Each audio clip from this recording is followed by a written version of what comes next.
I know that you're not looking to date right now, but if Mhm. you ever, you know, were looking to date in the future, like from your experience, something that you've learned, some things that you've learned, I think this could be helpful to others that are in dating or dating again after a divorce. Like, what are some red flags that you should like look for in a relationship? So kind of like the bad part of it, but then also like what are some standards that you should have in dating and like moving forward in a relationship? Yeah, absolutely. I think that's such a good question. So some of the red flags were like I've talked about the lying. So if you're seeing them like kind of sneak around just little bits, and I mean it can be really, really small. Like it's I don't know why, but like with compulsive liars, they want to lie about the dumbest things. Like if you're like, "Hey, what did you have today for lunch at work?" And they're like, "Oh, I had a chicken wrap," and you find out later that they actually had a sandwich. Like, why did you lie about that? It's so, but those are the tiny little lies you have to pay attention to because they add up and they will start lying about big stuff. So it's dumb. It seems small and insignificant, but those are the ones that you want to pay attention to.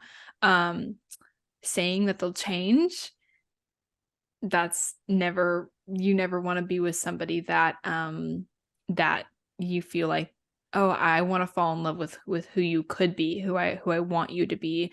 No, who they are is really who they are, and everybody has room to improve and to shift in their life, and that's totally great. I've changed over the years, and that's I think everybody does, but promising over and over again, I'll change, I promise I'll change, they will not.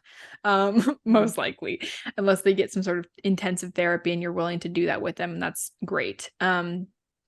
So also like I noticed my ex-husband was really weird and kind of uncomfortable around my family, my friends. Mhm. He when we would like I would bring him around my friends, he would like kind of like slowly go into the background, like wouldn't like I would want him to like, hey, we're all hanging out, but it was more like he was letting us have a little play date. You know, it felt like he was just like this parent that was like kind of chaperoning us and like not like a part of our like day. It was just really weird. So, and then like around my family, it felt like he was a little uncomfortable and I don't know. So that just kind of was a weird red flag for me.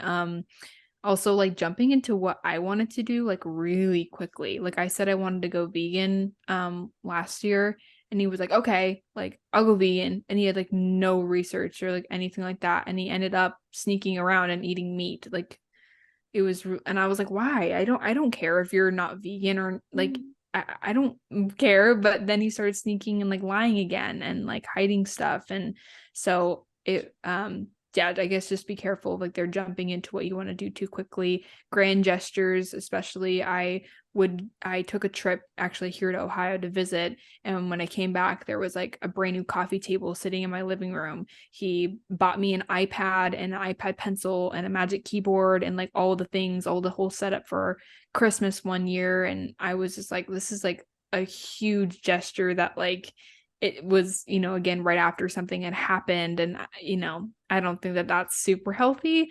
Mhm. Um, Also too good to be true stories. That's Mhm. probably my last one is just stories that seem too good to be true most likely are.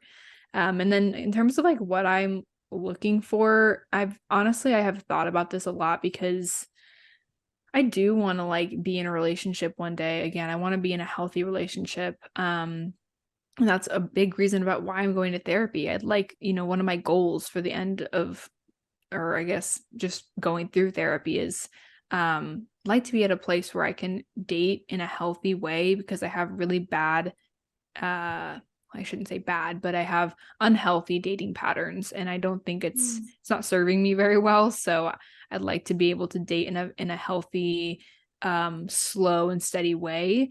And so yeah, so once I'm ready for that, I'd really like that person to be a believer from the start and not like I need to, convert them or like they feel like they need to convert or any of that. Like I just you have your faith and I am joining you as well as I have my faith, and we can grow in that together, but they need to already have that going on. Like I just don't want to try to make them feel like they have to try to convince them to like be in the faith at all. Um Understanding the trauma that I've experienced and wants to kind of work through that with me.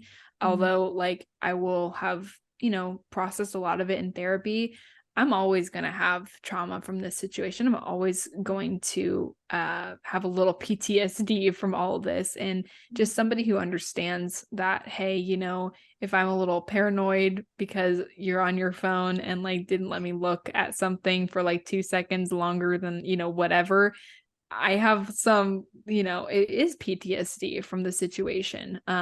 So somebody who can, be patient with me and understand that. So I guess patience. And then seeking after adventure, socializing, wants to connect with family, it's kind of a more has a larger personality and, yeah, I guess somebody that is outgoing and has a family that I love and loves mine. I think that was really odd with my ex-husband. Like I did not have a relationship with his family. Like Mm. after almost 7 years, like I felt like they were still strangers, and I don't like that at all. I'm a very big family person, so it was really weird that I didn't know his.